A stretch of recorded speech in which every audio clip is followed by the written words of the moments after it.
You're listening to the Cyberwire Network, powered by N2K.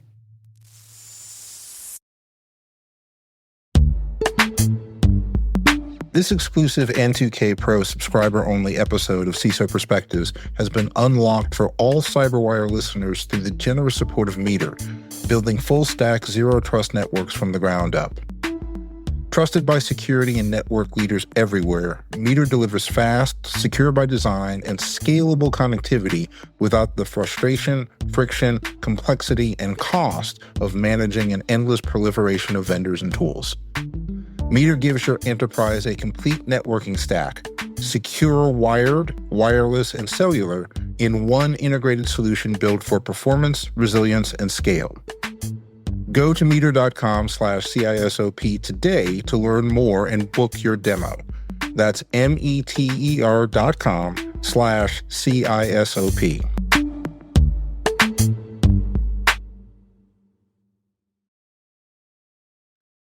Welcome back to CISO Perspectives.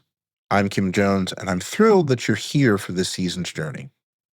This past season, we've pulled the deep conversations out of the conference bar to tackle these complex issues from every conceivable angle. And throughout the season, we've examined many of the challenges surrounding the cyber talent ecosystem. Today, we ask the question, what do you really want? Let's get into it.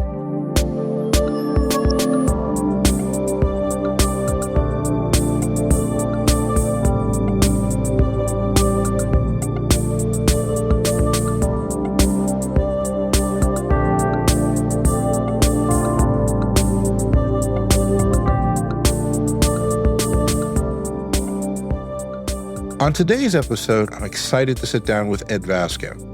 Ed is the CEO at Highwire Networks and has been a serial entrepreneur and successful CEO in the cybersecurity space for years. Today's conversation centers around examining what business leaders want from prospective cyber talent. As someone who has both hired security professionals and advised leadership on how to address talent needs, Ed is uniquely positioned to help us answer the question of what do you really want? Tim, it's a pleasure to be here. Looking forward to the conversation. Likewise. So, you and I have known each other for over 2 decades now, but my audience hasn't had the privilege. So take a few moments and tell them about Ed Vasco, if you would, please. Sure. I'm the CEO of Highwire Overwatch. We are a nationally focused MSSP, about 1,000 customers around the country. I've spent the past 33 years as both a practitioner and 5-time CEO of different cybersecurity companies. I've worked across 12 of the 14 critical infrastructure sectors, or critical sectors of the U.S. economy. And I've really had a wonderful career talking to and working with people such as yourself, Tim, throughout the country and finding ultimately, what I like to describe it, to keep the bad guys at bay. Amen. It's that CEO experience, and you've done some other things that we'll probably bring up as we just have a conversation, but it's that CEO experience, Ed, that I want to hone in on a little bit for this conversation. We've been talking a lot about the cyber talent ecosystem this season. In fact, this entire season's about the cyber talent ecosystem. And we've been looking at it from various angles, from certification to do we need college or not. But the one group that we haven't talked to yet are hiring executives. And given what you have done, you have seen lots of resumes cross your desk, from entry level to mid-tier to even senior executive to work for you. And you've supported CISOs in various sectors as hiring managers in helping them, among other things, solve some of their talent issues, et cetera. So what I really want to get into is, let's cut all the noise out. What do you really want or looking for in talent? And let's start that from the entry level position, a brand new person who this is their first job or they've only been in cyber for a year and are coming over, et cetera, and they put a resume in front of you. What do you want to see? What do you want to know, to consider even giving them half a minute of your day to take an interview? Talk to me. Yeah, no, it's a great question, and it's a great segue. And I purposely didn't talk about one avenue of my career track because I think it was going to be very useful as a kind of a story. My last business that I exited, I sold to private equity in 2018, and we were a national MSSP, one of the top in the country, and we were constantly looking for new, fresh cyber talent. And this was back in 2018 when I sold the business, but as we were building the business from about 2008 to 2018, we were constantly looking for new avenues, new pipelines, new pathways of entry-level students or entry-level workers. And we were challenged, especially in that decade, we were challenged because many of these colleges and universities at that time frame did not have what I would call robust cyber programs. And so we were headquartered in Arizona, and I took the initiative at that time to go reach out to universities and colleges throughout the state and try to enable both internship pathways, apprenticeship pathways, and really try to lend a hand as it relates to curriculum, industry-focused curriculum, so that ultimately not only my business, but the ecosystem within Arizona at least would be bolstered through that kind of outreach and that kind of, I think, relationship.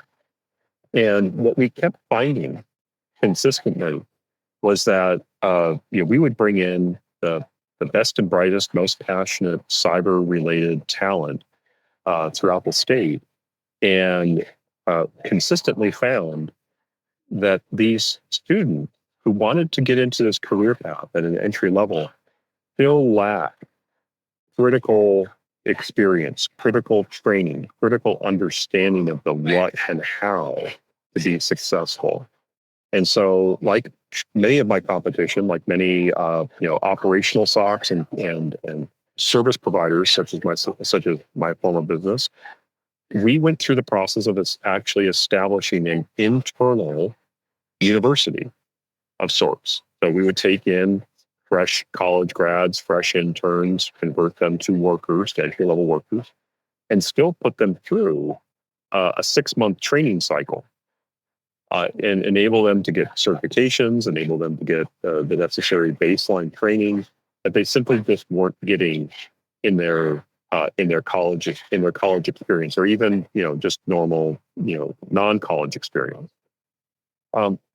After the acquisition of my last business, that got me thinking, and that kept kind of running through my mind. It was a passion for me. It was like, how can we ever expect as a country to really fight the fight that we need to and defend the nation the way we need to if we didn't and couldn't get the workers out of our key education partners or even key education pathways? We couldn't simply get those workers to come in ready to fight.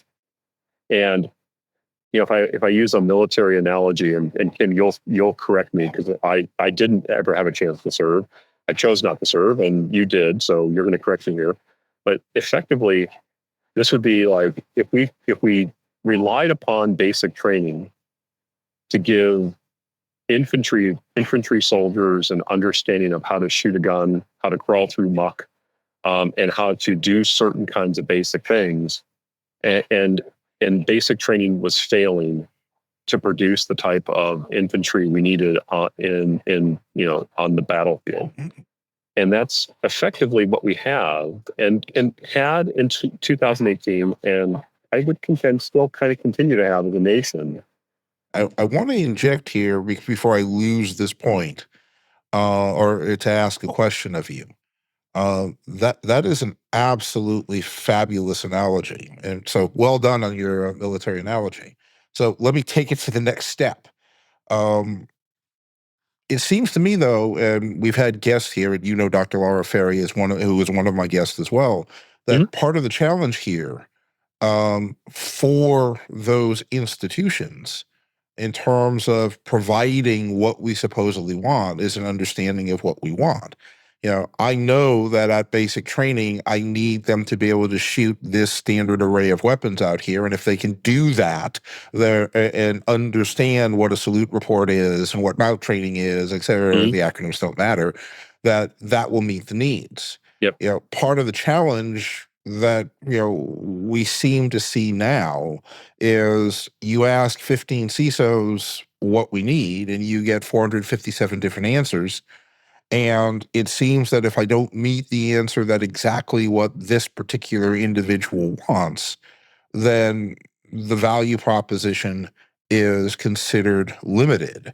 And you and I have been in rooms where people have said that, and I've talked to, senior executives in security consulting firms who have said, they leave college and they don't know how to do anything. Right. And therefore, we Right. don't, yet won't define what it is you want them to do other than to run your specific tool.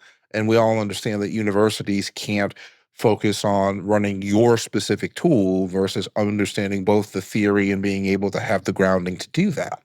Right. So I love the analogy, but how do we solve that, even in an academic setting when we don't seem to know what the hell we want? Yeah, it's a great question. And great piece to the kind of this next half of the story, and I think the outcomes that were achieved. And Please. so, as I mentioned, I had this thesis: how do we improve the type of worker we're getting into a career path and into an entry level pathway? And so, I had the opportunity to depart the business after the acquisition and take on a different thesis, and that was, again, how can we improve the pipeline of cyber workers coming into this career with a partnership with academia? And so I had a chance to go work with Boise State University in Boise, Idaho. They've traditionally been known for their blue football field, and I was brought in to run an institute that focused on working with faculty, working with industry, most importantly, working with our students to build out experiential pathways. And what do I mean by that? Well, what it comes down to, and my thesis is straightforward, I think, and that is at the entry level, we've seen a, a real strong focus on both the degree pathway and on embedded certifications. So a student comes out with, let's say, an associate's or a bachelor's degree, and they've got 3 to 5 industry certs, Security Plus, Net Plus, PEH, so forth and so on. They got this alphabet soup after the name, and they would come in and they would conduct interviews. They'd go through the process of interviewing with my team, with myself, with my peers, and your peers, Kim, across the country. Yep. And inevitably, what's lacking? The one thing that's lacking in that process is the third leg of the stool. And the third leg of the stool is experience. It's actual understanding and operational awareness of what needs to be done and how it needs to be done. Not lab. These aren't skills and knowledge and experience you gain in a lab. Because a lab is not real world. A lab allows you to reset the button, press the reset button and reset the lab and get it right. Real world consequential experience is what's been missing, I would contend, in our career pipeline and So our let's pathways. let's double click on that then. Real world consequential experience. So there are a couple of things that seems to indicate.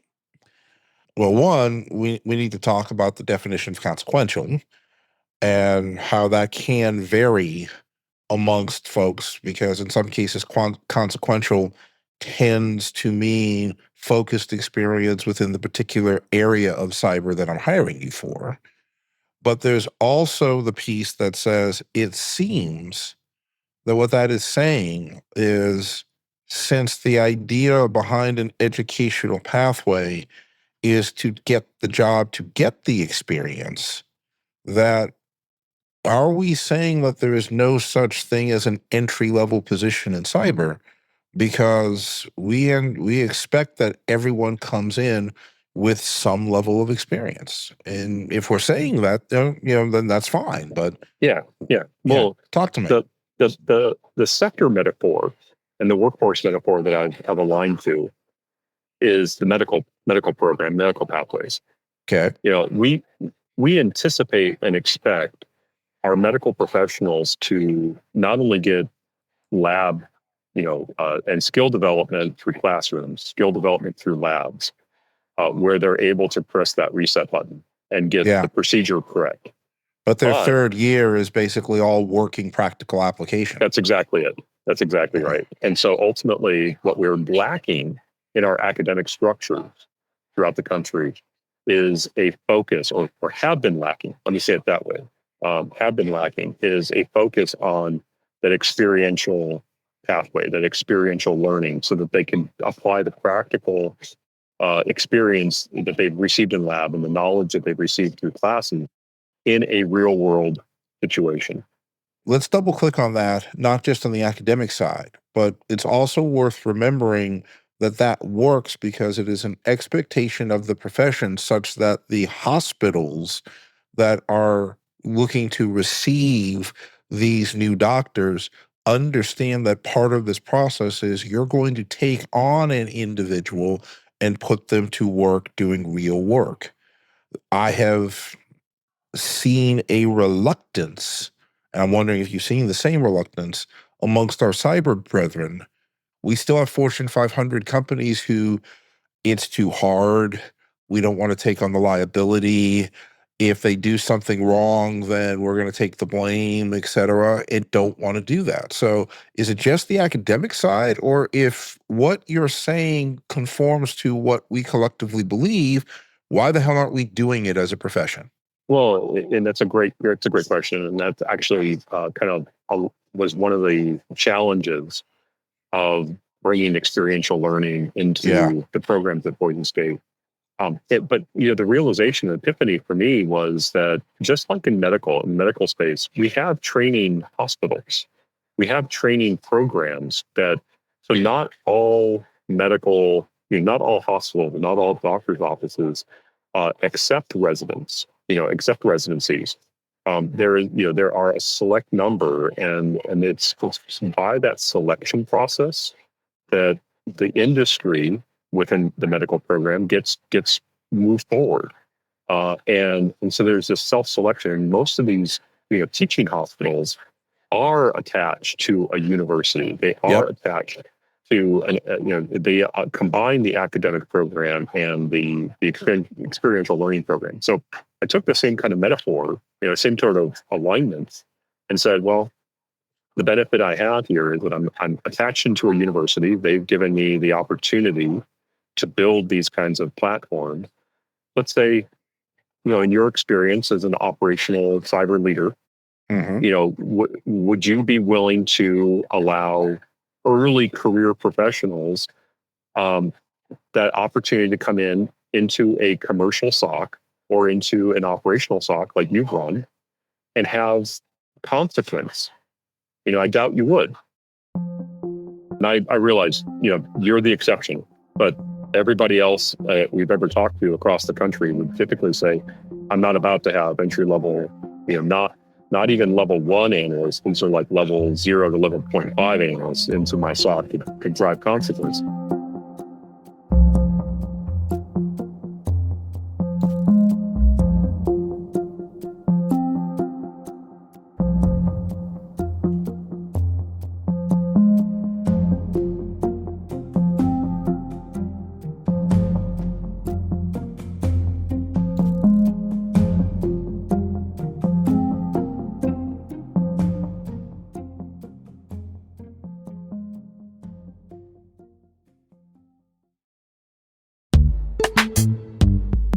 Have you ever imagined how you'd redesign and secure your network infrastructure if you could start from scratch? What if you could build the hardware, firmware, and software with a vision of frictionless integration, resilience, and scalability?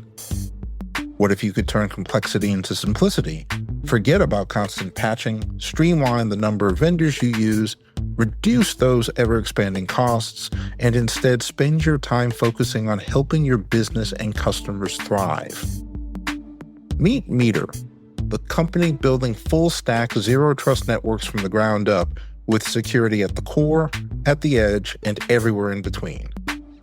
Meter designs, deploys, and manages everything an enterprise needs for fast, reliable, and secure connectivity. They eliminate the hidden costs and maintenance burdens, patching risks, and reduce the inefficiencies of traditional infrastructure. From wired, wireless, and cellular to routing, switching, firewalls, DNS security, and VPN, every layer is integrated, segmented, and continuously protected through a single unified platform. And because Meter provides networking as a service, enterprises avoid heavy capital expenses and unpredictable upgrade cycles. Meter even buys back your old infrastructure to make switching that much easier. Go to meter.com/CISOP today to learn more about the future of secure networking and book your demo. That's meter.com/CISOP.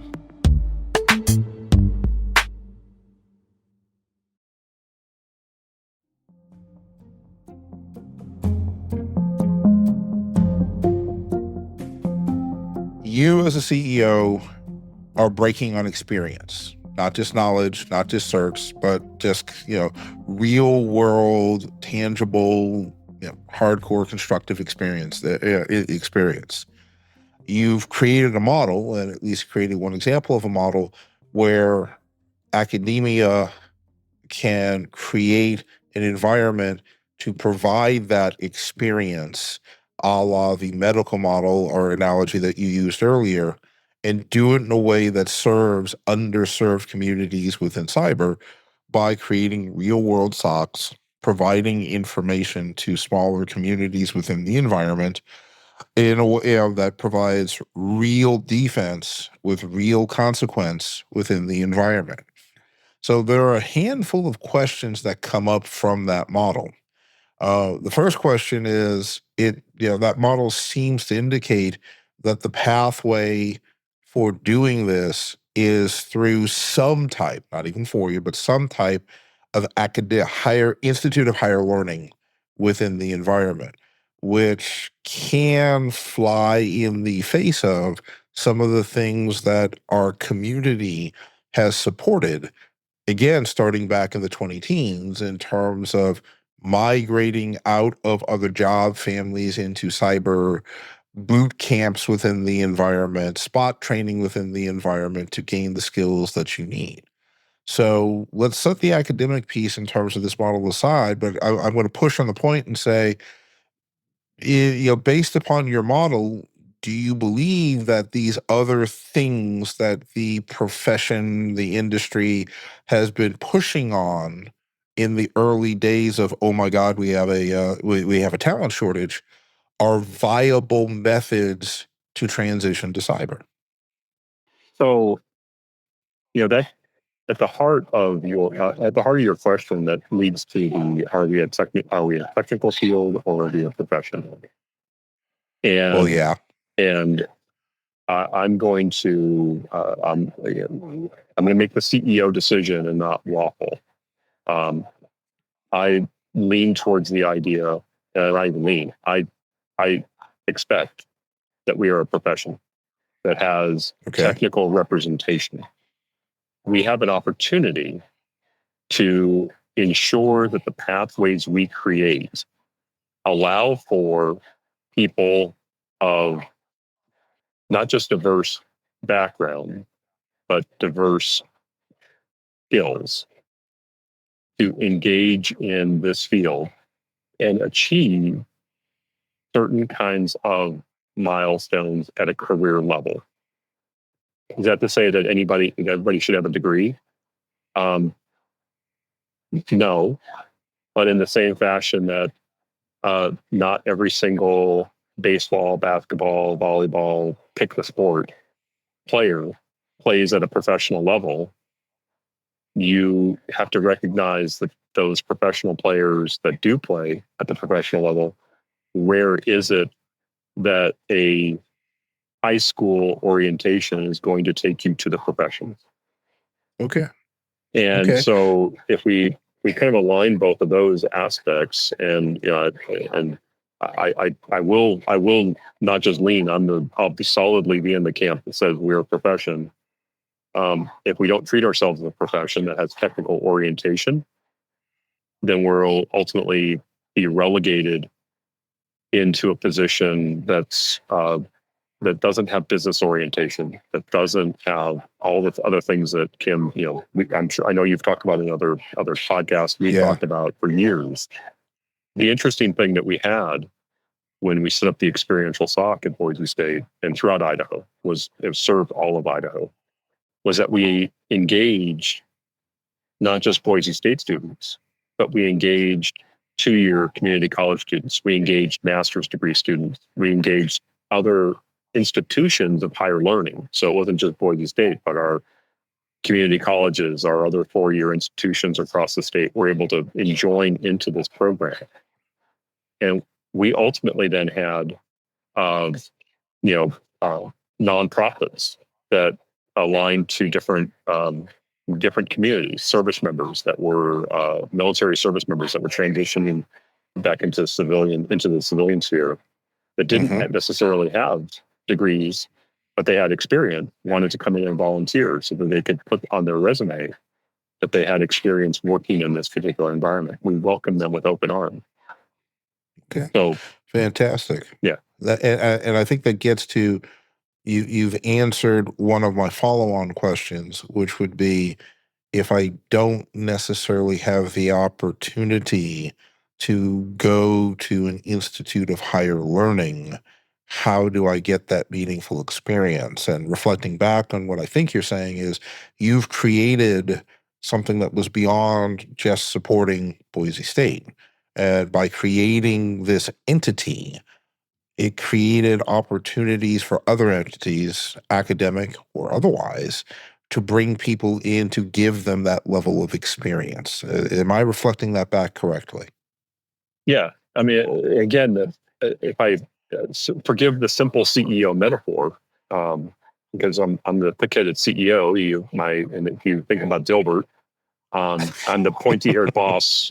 I'm the pointy-haired boss's boss. So not only do I have an Etch-a-Sketch, I have a rock and a piece of chalk. Um, so with that mindset in mind, I look at it and say the simple metaphor is the best possible worker that we can get to enjoying this career path has to have the necessary knowledge from a classroom, has to have the necessary skills and certifications.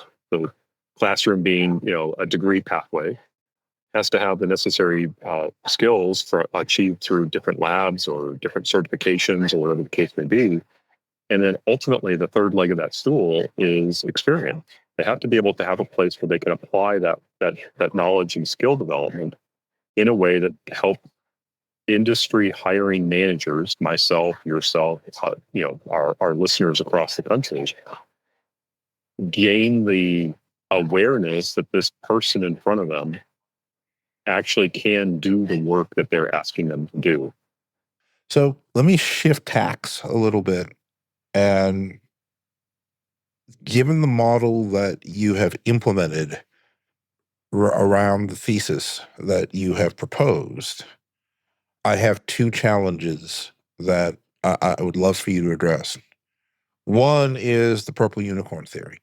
Mhm. We still have a lot of hiring managers, and I know you've run into this when you were at Boise. I ran into it at Arizona State. In other words, that in other places where you have hiring managers who will bluntly come out and say, "Well, what we're really looking for is a purple unicorn," and those aren't exceptions within our environment. So how do we, as the profession we are, break purple unicorn theory? That's one question. The other question is, academia is slowly, operative term being slowly, beginning to look at the model that you have laid out. And you know as well as I do, there are only a handful of schools that have even begun to embrace the model that you've put forth. And your success in that model was after 3 tries in other institutions to implement same, and me being one of them. Yeah. How do we as a profession persuade academia to adopt this model? And the caveat being the and we've both seen this, Ed. Yeah, the model that exists in terms of reward and compensation in academia seems to differ from the one we're laying out. And by the way, as a profession, we're hiring these graduates without them doing anything differently. Yeah, no, great. So I would say, enabling collaboration on a multi-state wide basis, taking the banner into different academic programs like academic accreditation and programs like the NSA's Center for Academic Excellence program. The good news out of all that and all this effort is that there is change occurring within the academic accreditation programs that the NSA is putting forward. There's now a need for showing how degree programs, accredited degree programs from the NSA actually do have an experiential alignment. That the work being done in the classroom can be shown to potential employers, that this is the work that's being done can apply to your job or your job needs in the following fashion.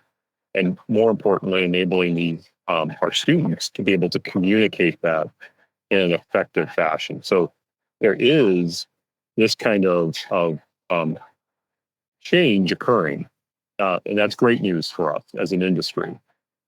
The functional challenge that we have is that industry and the hiring managers and hiring executives across the country tend to look for those purple unicorns, like you said. And the real unfortunate challenge we face as a result of that is that there's not enough communication, because cyber, unlike the medical profession, cyber has yet to codify itself. I would contend, and I would argue that we've yet to codify ourselves in a way that that the medical program, medical degree, and even like legal and accounting have. And the scenario and the metaphor I would use, or the question I'd ask is, would any solid hiring manager or C-suite executive across the country that work their solved go and simply go out on the street and say to somebody passing by, "Hey, I've got this contract issue. Can you take a look at it for me and give me a professional legal opinion?" And the answer, I know, collectively would be no, that they wouldn't do that. Subsequently, the next question I'd ask was, would you turn around and go walk along the street and say, "Hey, person I'm passing by at random, I have this bleeding head wound, let's say. Can you help me fix it?" And the answer is probably, maybe you'd get the right person. In both cases, maybe you'd get a trained attorney, maybe you'd get a paralegal that could look at that contract, maybe you'd get a medical professional to help you with the gaping head wound. But more likely than not, you're trying to engage somebody who doesn't have the necessary experience, training, and qualification skills necessary to give you render a professional, qualified perspective. And therein lies the challenge. Because we don't have that codification and that professionalization, again, this concept back and forth. Are we a technical field or are we a profession? That's why I lean so hard on the fact that we need to be and will be and have to be a profession first. That by doing that and knowing that in this profession, there are efforts, there are structures, there are methods that are now being undertaken at a national level for accreditation that aligns to the type of professional that can be developed at an entry level and come into this field, into this career track at an entry level with the experience mapping. That it's on us as an industry, it's on our hiring organizations to demand that there's qualification of the people being hired and that the people being hired have appropriate experience. So why don't we want to? Because I would contend that I agree with you on this one. Yes. And I understand the history behind it because I'm an old fart. But I would contend that there is still a very loud hue and cry within our big air quotes profession that doesn't want to do that. Why? We're still young. We've got to recognize the fact that even at 40 or 50 years old, we're still young in comparison to the medical field or the legal field. And I got to push back a bit. Is it youth or fear? Because remember, from a historical standpoint, you and I've had this conversation. The fear is that if we put requirements on because we didn't know what we needed, we would close off potential avenues for access and talent. Now, yes, we are still young in comparison, but we're not making aggressive moves as a profession, even amongst the Fortune 500 CISOs out there, to actually standardize within the environment. And where standardization is created, everyone wants to tell or talk about how what they're doing is so different and so special, despite the fact that we're still solving different variations of the same problem that you and I have been fighting for over 3 decades. So there's a point here where I have to push as the cantankerous old fart and say, youth makes a great excuse. I'm not sure it's a full reason anymore. Talk to me. Well, I would probably, as a cantankerous old fart myself, I would probably say that youth is larger than 50% reason, and I mean youth of industry. When you do the comparative analysis to medical, legal, accounting, we're talking 50 years versus multiple, in some cases, multiple centuries. Going so far back as, Hippocrates and so forth. So you could, millennia. Yeah. The reality is that we have and are embedded in this aspect of uniqueness. Every single business is unique. The only issue is that the level of impact has begun to increase. And why haven't we solved this problem? So that's a fair observation. And you get the last word. What's the one thing you want to double down on, or the one thing that you want to make sure our listeners hear from you or discuss that we haven't discussed yet? Well, first and foremost, Kim, I can't thank you and your team enough. It's been a real pleasure. I hope what the conversation has been helpful to your audience. I hope it invigorates some conversation across the country. And just a huge, huge thank you for the chance to sit down and chat. If I could wave a wand, if I could truly wave a magic wand and have structural impact, it'd be to actually create a key baby step that we need at a national level to achieve what that metaphor I've talked about the three-legged stool. And it's a recognition at the state, across all 50 states and all U.S. territories, that at the statewide level, there's a huge opportunity in front of us to start tackling the workforce needs that we have. And that is through these kinds of experiential learning opportunities. The creation of statewide, whole of state SOCs that can actually employ and engage interested learners and do so in a way that those learners gain experience, become solid workers and solid career practitioners.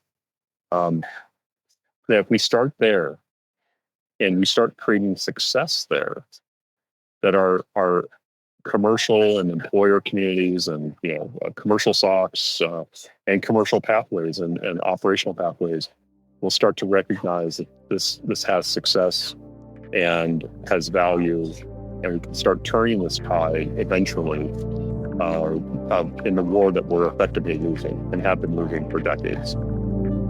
Yep. Ed, I really appreciate you giving us the time and the opportunity and your wisdom. Always good to talk to you, brother.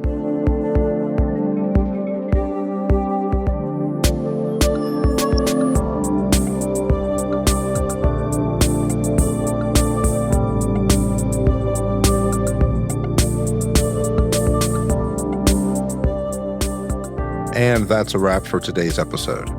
Thanks so much for tuning in and for your support as N2K Pro subscribers. Your continued support enables us to keep making shows like this one.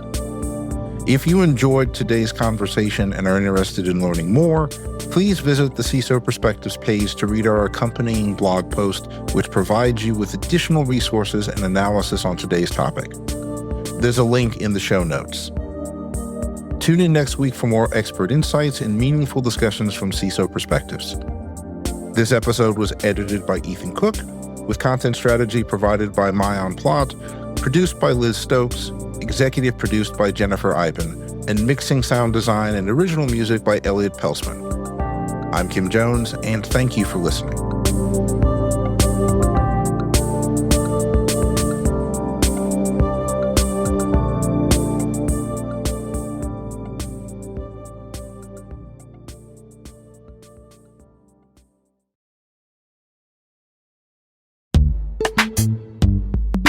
Securing and managing enterprise networks shouldn't mean juggling vendors, patching hardware, or managing endless complexity. Meter builds full-stack, zero-trust networks from the ground up, secure by design and automatically kept up to date. Every layer, from wired and wireless to firewalls, DNS security, and VPN, is integrated, segmented, and continuously protected through one unified platform. With Meter, security is built in, not bolted on. Learn more and book your demo at meter.com/CISOP. That's meter.com/CISOP. And we thank Meter for their support in unlocking this N2K Pro episode for all CyberWire listeners.